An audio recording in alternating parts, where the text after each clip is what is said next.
کیا آپ نے کبھی رات کے اس وقت کو محسوس کیا ہے جب سب سو رہے ہوتے ہیں لیکن آپ جاگ رہے ہوتے ہیں، آنکھیں بند ہوتی ہیں لیکن نیند نہیں آتی، دل بھاری رہتا ہے، دماغ پریشانیوں سے بھرا ہوا ہوتا ہے اور آپ سوچتے ہیں یا اللہ آخر میری زندگی میں اتنی مشکلات کیوں ہیں؟ کبھی رزق کی فکر، کبھی رشتوں کی ٹینشن، کبھی دل کا سکون نہ ہونا اور کبھی ایسے حالات کہ انسان خود سے بھی ہار جائے۔ آپ نے کوشش کی، لوگوں سے مدد مانگی، دعائیں بھی مانگی، لیکن پھر بھی لگتا ہے کہ جیسے کچھ بدل نہیں رہا۔ لیکن کیا آپ نے کبھی یہ سوچا ہے کہ کہیں ہماری مشکلات کی جڑ ہمارے اپنے گناہ تو نہیں؟ کیا یہ ممکن ہے کہ اللہ ہمیں بلانا چاہتا ہو اور ہم دنیا میں اتنے کھو گئے ہیں کہ اس کی طرف دیکھ بھی نہ رہے ہوں؟ آج کی یہ ویڈیو صرف ایک ویڈیو نہیں، یہ ایک پیغام ہے، ایک دعوت ہے اللہ کی طرف لوٹنے کی۔ اور اللہ کی طرف لوٹنے کا سب سے آسان ذریعہ کیا ہے؟ وہ ہے استغفر اللہ۔ یہ صرف ایک لفظ نہیں، یہ ایک طاقت ہے، یہ ایک کنیکشن ہے بندے اور اللہ کے درمیان۔ اور آج ہم گہرائی سے سمجھیں گے کہ استغفر اللہ واقعی کیسے مشکلات کو ختم کرتا ہے، کیوں کچھ لوگوں کی زندگی بدل جاتی ہے اور کچھ کی نہیں، اور وہ راز جو اکثر لوگ نہیں جانتے۔ آخر تک دیکھنا، کیونکہ ہو سکتا ہے آج کے بعد آپ کی زندگی ویسی نہ رہے جیسے آج ہے۔ السلام علیکم، امید کرتی ہوں آپ سب خیریت سے ہوں گے۔ ویڈیو میں آگے بڑھنے سے پہلے اگر اب تک آپ نے میرے چینل کو سبسکرائب نہیں کیا تو کائنڈلی میرے چینل کو سبسکرائب کر دیں، میری ویڈیو کو لائک کریں تاکہ میری حوصلہ افزائی ہو سکے، اور کمنٹس بھی کیجیے گا، مجھے آپ کے کمنٹس پڑھ کے بہت اچھا لگتا ہے۔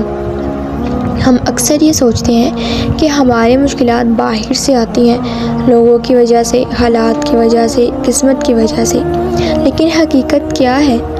بہت سی مشکلات کی جڑ ہمارے اپنے اعمال ہوتے ہیں۔ جب انسان گناہ کرتا ہے تو صرف ایک گناہ نہیں ہوتا، وہ اس کے دل پر ایک سیاہ دھبا بن جاتا ہے، پھر دوسرا گناہ، پھر تیسرا گناہ، اور آہستہ آہستہ دل سخت ہو جاتا ہے، دل پتھر ہو جاتا ہے۔ پھر کیا ہوتا ہے؟ دعا میں دل نہیں لگتا، دعائیں قبول نہیں ہوتی، عبادت بوجھ لگتی ہے، سکون تو ختم ہی ہو جاتا ہے، اور زندگی میں برکت اٹھ جاتی ہے، ہر طرف بے چینی اور انگزائٹی ہوتی ہے، اور ہم پھر بھی کہتے ہیں پتہ نہیں کیوں سب کچھ خراب ہو رہا ہے، حالانکہ ہم اپنے آپ کو نہیں دیکھتے کہ ہم کو بھی چینج ہونا چاہیے۔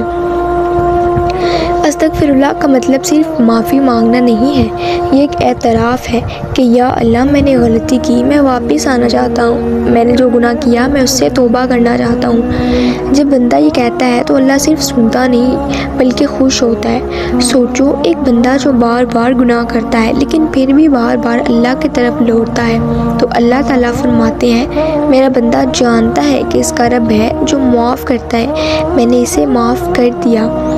اب اصل سوال یہ ہے کہ استغفر اللہ مشکلات کو ختم کیسے کرتا ہے یا کیسے کر سکتا ہے؟ سب سے پہلے تو گناہ مٹ جاتے ہیں، رکاوٹیں ختم ہو جاتی ہیں۔ گناہ ایک دیوار کی طرح ہوتے ہیں جو اللہ کی رحمت کو روک دیتے ہیں۔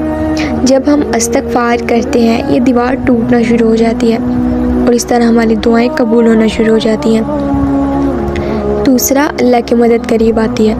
جب بندہ اللہ کی طرف ایک قدم بڑھاتا ہے تو اللہ اس کی طرف کئی قدم بڑھاتا ہے، پھر اچانک مسائل آسان ہو جاتے ہیں، راستے کھلنا شروع ہو جاتے ہیں، دل کو سکون ملنے لگ جاتا ہے۔ تیسرا ہے اندرونی سکون پیدا ہونا۔ بہت سی مشکلات باہر نہیں بلکہ ہمارے خود کے اندر ہوتی ہیں۔ استغفر اللہ دل کو صاف کرتا ہے اور سکون دیتا ہے جو دنیا کی کوئی چیز نہیں دے سکتی۔ دنیا میں سب سے قیمتی چیز ہمارا اپنا سکون ہوتا ہے۔ جب ہمارا دل بے چین ہوتا ہے تو ہمیں کچھ بھی اچھا نہیں لگتا، اور استغفر اللہ سے ہماری یہ بے چینی ختم ہو جاتی ہے۔ لیکن یہاں ایک بہت بڑی غلطی ہے، جو لوگ 90% استغفر اللہ کرتے ہیں نا، وہ استغفار تو پڑھتے ہیں لیکن پھر بھی ان کی زندگی نہیں بدلتی، اور پھر وہ شکوے شکایات کر رہے ہوتے ہیں کہ ہماری زندگی نہیں بدلی، اب ہم کیا کریں، ہم نے استغفار بھی کیا لیکن کچھ بھی نہیں بدلا۔ ہماری سب سے بڑی غلطی یہ ہے کہ ہم صرف زبان سے استغفر اللہ پڑھتے ہیں لیکن دل کہیں اور ہوتا ہے۔ یہ ایسا ہی ہے جیسے کوئی انسان بار بار سوری کہے لیکن غلطی وہی دوبارہ کرتا رہے۔ تو کیا وہ معافی سچی ہوگی؟ نہیں، اس طرح استغفار تب اثر کرتا ہے جب دل میں سچائی ہو، ندامت ہو اور تبدیلی کا ارادہ ہو۔ اللہ تعالیٰ قرآن میں فرماتے ہیں اپنے رب سے معافی مانگو، بے شک وہ بہت بخشنے والا ہے۔ وہ تم پر آسمان سے بارش برسائے گا اور تمہیں مال اور اولاد سے نوازے گا اور تمہارے لیے باغات اور نہریں جاری کر دے گا۔ اب سب سے امپورٹنٹ بات، استغفراللہ کیسے پڑھیں، کیا واقعی اثر ہوتا ہے؟ سب سے پہلے ہماری نیت صاف ہونی چاہیے، دوسرا ہمیں دل سے شرمندگی ہونی چاہیے، اور تیسرا ہماری کنسسٹنسی ہونی چاہیے۔ ایک دن پڑھ کر چھوڑ نہ دیں، روزانہ کریں، چاہے کم لیکن جاری رکھیں۔ بہترین وقت فجر کے بعد، تہجد میں، سونے سے پہلے، تنہائی میں یا دن میں کسی بھی ٹائم۔